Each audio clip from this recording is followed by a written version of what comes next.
Sekolah menengah atas, Negeri 12 Batuangun, tidak punya sejarah kelam. Tidak ada tragedi murid bunuh diri, tidak ada guru yang kerasukan, tidak ada cerita pembunuhan.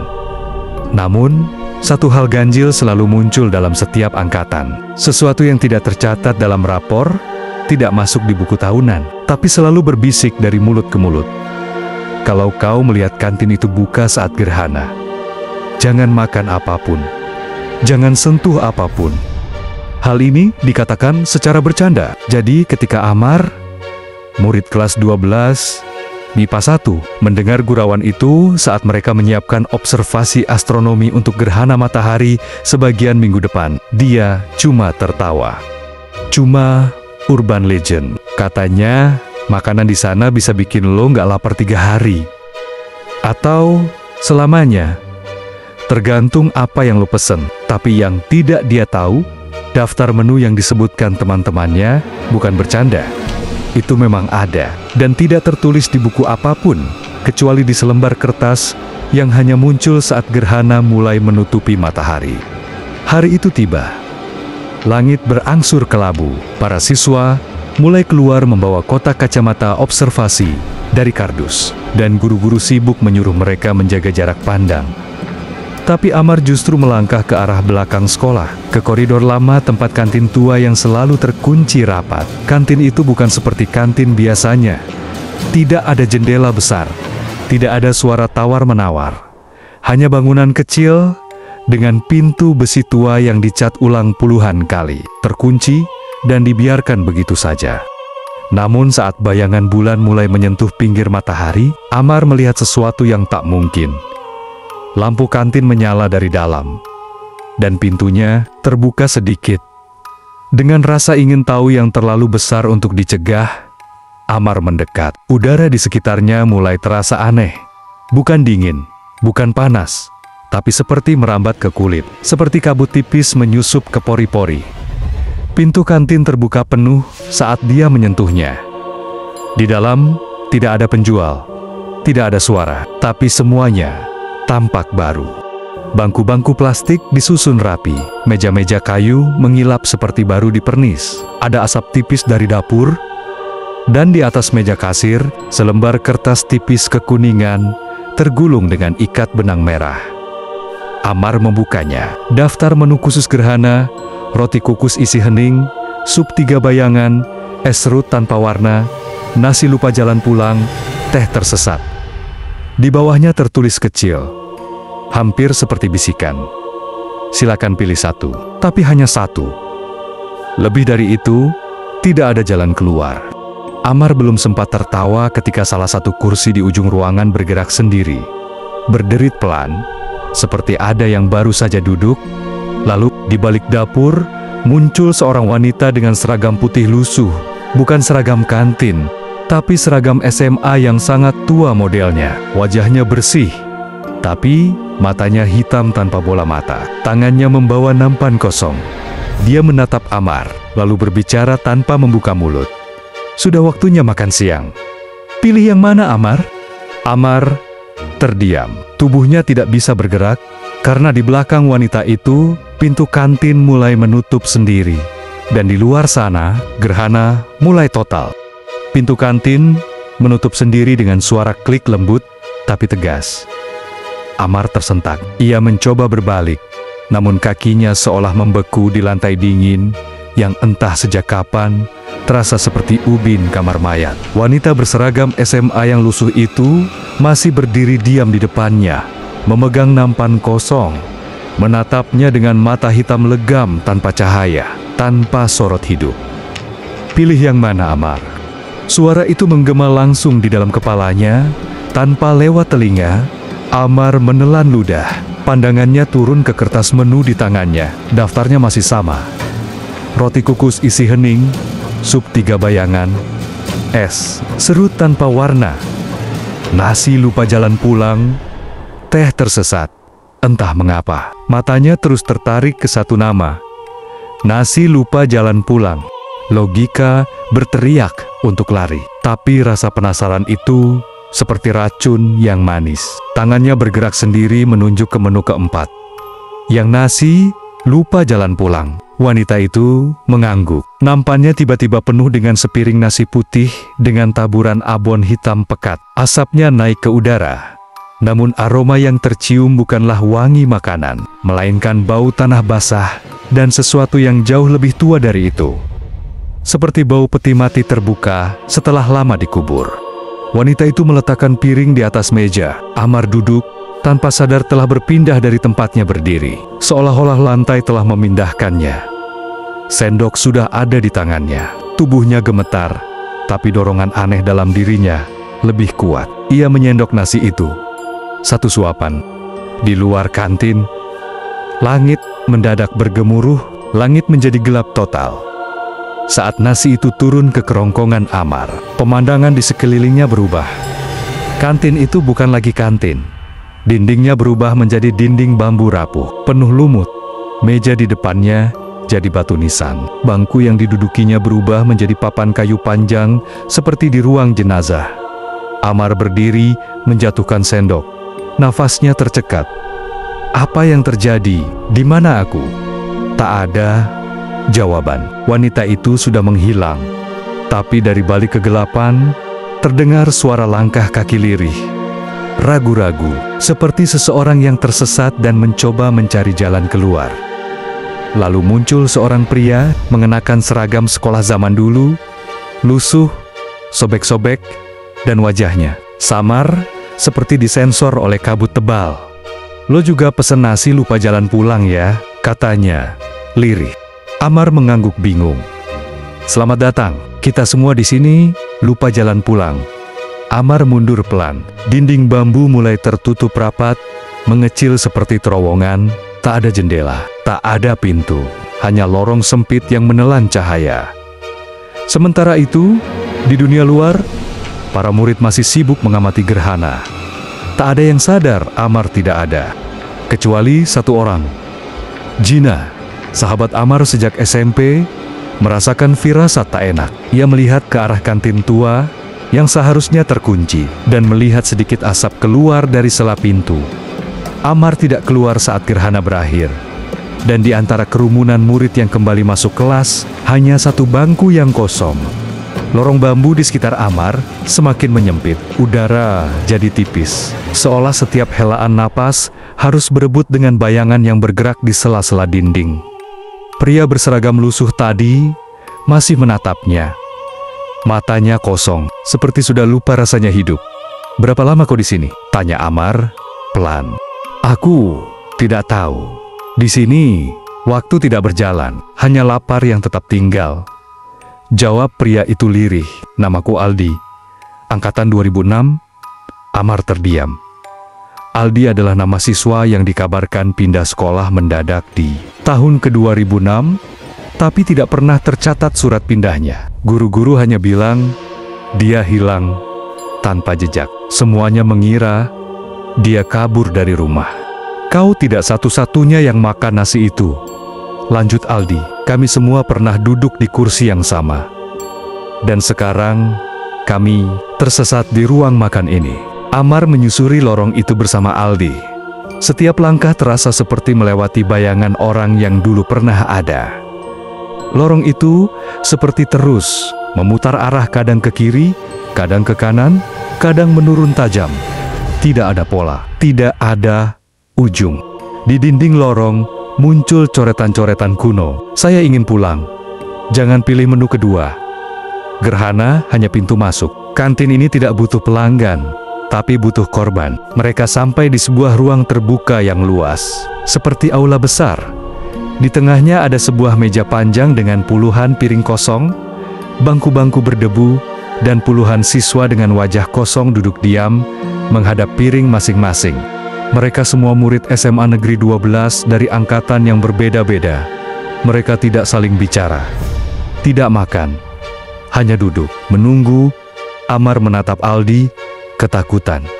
Kenapa mereka tidak keluar? Karena satu-satunya jalan keluar adalah mengingat kembali jalan pulang. Tapi nasi itu membuat kita lupa segalanya. Nama orang tua kita, alamat rumah kita, suara tawa teman, semua menghilang. Amar mencengkram kepala. Perlahan, Kenangan tentang ibunya mulai buram. Namanya, wajahnya, ia mencoba mengingat, tapi hanya samar-samar. Sementara itu, di dunia nyata, Gina tidak bisa diam. Ia yakin Amar tidak pergi kemanapun selain ke kantin tua. Meski guru-guru sibuk membubarkan observasi gerhana, Gina menyelinap ke belakang sekolah. Saat ia mendorong pintu kantin tua, yang seharusnya terkunci, pintu itu terbuka sedikit. Di dalam, tidak ada siapa-siapa. Hanya meja kasir dan bangku kosong. Tapi di meja itu, ada satu piring bersih. Dan di bawahnya, tergulung kertas tipis yang terlipat rapi. Daftar menu khusus gerhana. Gina membaca pelan, matanya tertuju pada menu keempat. Nasi lupa jalan pulang. Dan tiba-tiba, dari dapur belakang, terdengar suara langkah kecil, seseorang atau sesuatu sedang mendekat. Langkah kaki di dapur belakang semakin dekat. Gina berdiri kaku. Berdiri tepat di depan meja kasir, dengan kertas menu di tangannya. Cahaya di kantin tua itu remang. Tidak ada lampu menyala, namun tetap cukup terang untuk melihat sekeliling. Seperti cahaya dari matahari gerhana yang masih bertahan, meski di luar terang benderang. Tap, tap, tap. Seseorang berjalan mendekat. Gina menelan ludah. Tangannya gemetar. Tapi ia berusaha tetap tenang. Ia mengintip ke belakang dapur. Kosong. Namun wajan besar di kompor tua itu bergerak sendiri. Gagangnya terangkat, lalu jatuh perlahan ke sisi, seolah baru saja selesai digunakan. Dan di atas meja kayu, ada nampan kosong yang mengepul asap samar, seperti baru digunakan untuk menyajikan sesuatu. Gina meraih nampan itu. Di bawahnya, ada kertas kecil, gosong di ujung. Tulisannya hampir hilang, tapi masih bisa dibaca. Yang makan akan lupa. Yang mencari harus memilih. Tapi jangan pernah mencicipi teh tersesat. Tiba-tiba, suara langkah kaki berhenti. Lalu muncul suara, seperti anak kecil menyanyi. Pelan, tak jelas liriknya.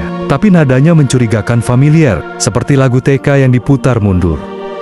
Gina spontan mundur satu langkah dan, tanpa sengaja menabrak bangku, menimbulkan suara keras. Suara nyanyian terhenti. Lalu terdengar suara lain, pelan, dalam, berat. Kau bukan pelanggan. Gina menoleh cepat. Tidak ada siapapun. Tapi kau mencari yang belum kembali. Gina mulai panik. Nafasnya sesak. Kakinya mau lari, tapi tubuhnya seperti ditahan oleh sesuatu. Jantungnya berdebar keras. Lalu, dari dinding dapur, muncul celah kecil, seperti pintu rahasia. Dari celah itu, keluar cahaya merah samar. Gina mendekat. Di dalamnya ada lorong bambu, lorong yang sama seperti yang Amar lewati.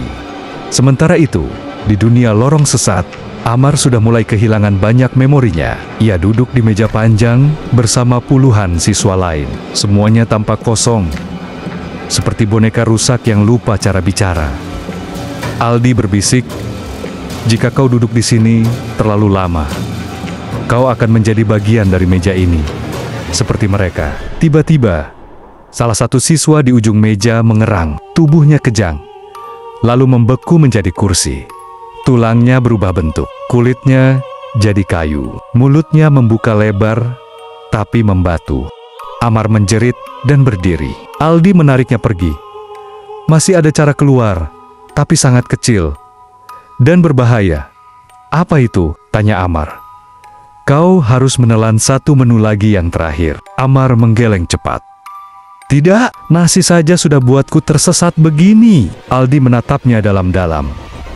"Jika kau tetap di sini, kau akan dilupakan. Tapi jika kau mencoba keluar, kau harus lawan satu hal. Rasa lapar yang tak pernah kenyang." Di dunia nyata, Gina sudah melangkah masuk ke lorong bambu. Tapi ia tak sadar bahwa gerhana kedua sudah mulai terbentuk di langit. Padahal, menurut BMKG, gerhana berikutnya seharusnya masih lama. Dan saat kakinya menginjak lantai lorong yang basah, pintu dapur tertutup rapat di belakangnya. Cahaya merah lorong bambu memantul di mata Gina saat ia melangkah lebih dalam. Suasana di dalam begitu sunyi. seperti semua suara ditelan dinding bambu itu. Setiap langkah yang ia ambil tidak menimbulkan gema, seolah lantai di bawahnya menyerap suara dan niat sekaligus. Tiba-tiba, suara dari belakang memanggilnya, "Gina, kamu bisa dengar aku?" Ia berbalik cepat, tapi lorong di belakangnya sudah berubah bentuk. Tak ada lagi dapur sekolah, tak ada meja, tak ada bangku, hanya jalan panjang yang tak berujung. Dan suara tadi, itu suara Amar. Sementara itu di lorong sesat, Amar masih bersama Aldi. Aldi menggenggam tangan Amar dan menyodorkan satu bungkusan kecil yang terbuat dari daun pisang, diikat tali merah dan berbau hangus. "Ini lauk pengingat, makanan terakhir. Kalau kamu kuat menelannya, kamu bisa ingat arah pulangmu. Tapi, kalau gagal, kamu akan tetap hidup. Tapi tanpa ingatan, tanpa nama, tanpa tujuan. Seperti mereka." Ia menunjuk siswa-siswa membatu di meja. Amar menatap bungkusan itu, tangannya gemetar. "Kalau aku berhasil?" tanya Amar. "Kau akan lihat pintunya. Tapi tak bisa membukanya sendiri. Kau butuh satu orang dari luar yang datang karena peduli, bukan karena penasaran." Tepat saat itu, Gina muncul dari lorong yang sama, hanya beda sisi. Seolah dua dunia saling melilit, namun tidak bersentuhan. Dia bisa melihat Amar dari kejauhan. Amar pun melihatnya. Tapi saat mereka mencoba berlari dan menyentuh, tangan mereka menabrak dinding tak terlihat. "Gina, kamu di sini juga?" "Amar, ya Allah, kamu kemana aja?" Aku nggak tahu, ini di mana?" Amar menjerit. "Ada jalan keluar," katanya. "Tapi aku nggak bisa buka sendiri." Mereka berdua menangis, menatap satu sama lain dari sisi yang berbeda. Aldi muncul di samping Amar. "Bungkus itu, Amar. Makan sekarang. Dan jangan biarkan rasa takut lebih dulu sampai ke tenggorokanmu." Amar membuka bungkusan. Di dalamnya, nasi berwarna hitam pekat. Asapnya tidak berbau, tapi menusuk hidung. Dengan sisa-sisa keberanian, Amar menelannya. Tubuhnya gemetar. Matanya seperti tersedot ke dalam. Suara mulai berdengung, dan tiba-tiba Gina bisa melihat celah terbuka di dinding lorong. Sebuah pintu kayu berukir angka 12, seperti nomor sekolah mereka. Amar jatuh berlutut, mulutnya berdarah, tapi ia tersenyum lemah. "Gina, itu pintunya." Gina berlari ke arah pintu, tapi di depannya muncul sosok penjaga. Sosok tinggi, berkepala bulat seperti baskom, tanpa mata, tanpa hidung, tubuhnya dibalut seragam kantin, di tangan kirinya nampan besar berisi teh tersesat. Pelanggan tidak boleh keluar.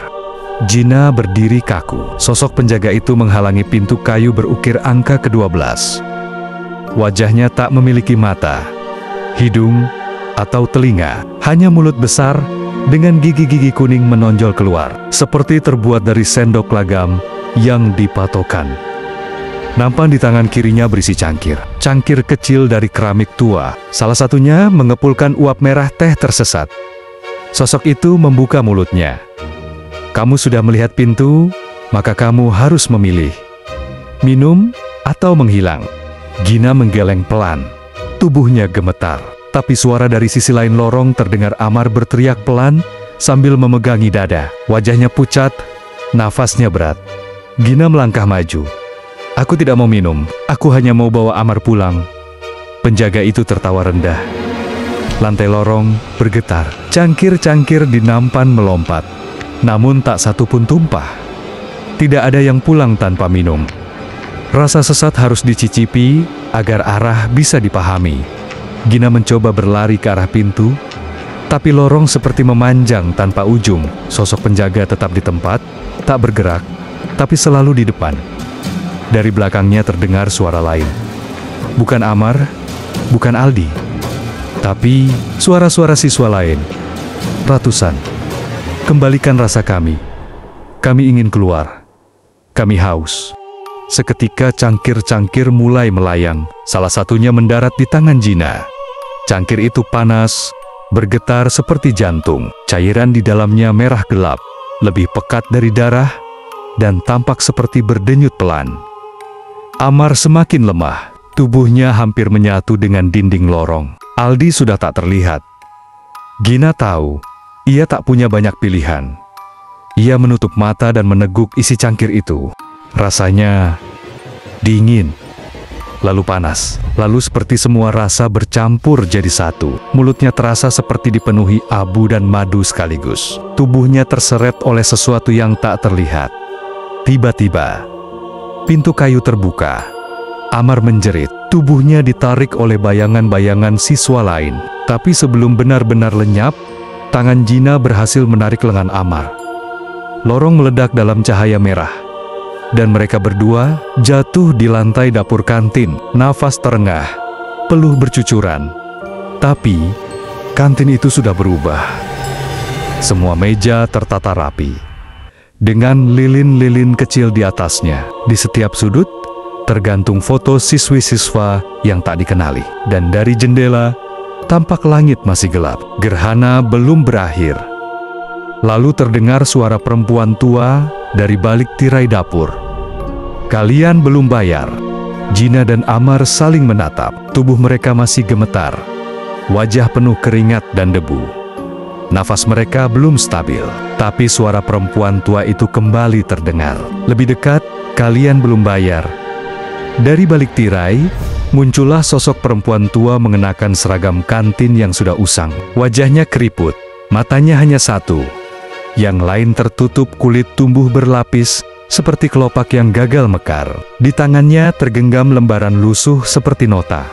Di atas kertas itu tertulis angka yang terus berubah. Angka itu berdenyut pelan, seperti hidup. Gina mencoba bicara. Kami tidak pernah pesan makanan atau minuman di sini. Perempuan itu mendesis. Ia menatap mereka dengan satu mata yang memudar perlahan. Kalian masuk. Kalian duduk, kalian makan, dan kalian minum, tapi tidak pernah bilang terima kasih. Amar berdiri pelan, mencoba menenangkan suara hatinya yang semakin kacau. Ia menunjuk pintu di belakang mereka.